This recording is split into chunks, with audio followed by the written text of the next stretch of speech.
I'm in my dorm room and I'm just laying on my bed. My feet is at the headboard. My head is at the end of the bed, and I'm just sitting there and I'm just staring at the ceiling.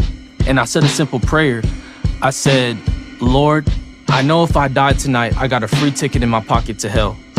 But the only way I'm gonna serve you, Lord, is if you show me that you're real. Because my mom says you're real, my dad says you're real, my pastor back home says you're real. Everybody in my family pretty much serves you, Lord.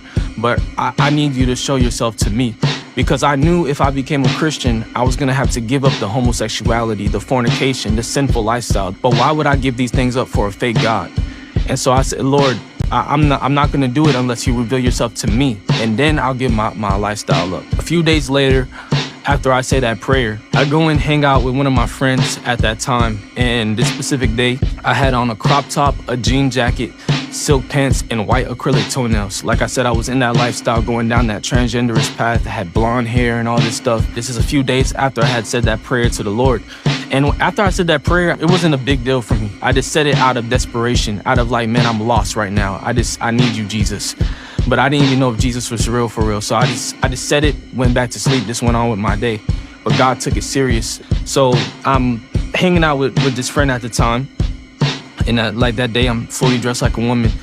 And I leave that place I was at. I go into my truck. And when I go into my truck, I went to go turn the ignition, but I felt a presence. I didn't know what it was in my truck. And when I turned to the passenger side just to look and see what was in my car, boom, Holy Spirit just struck me right there. And I literally lifted my hands like this in my car. And I said, Lord, I give up the homosexuality. I give up the pornography. I give up the sinful lifestyle. I don't want to live for the enemy no more. You show me that you're real. I commit my life to you. And that night in February of 2021, I gave my life to Jesus.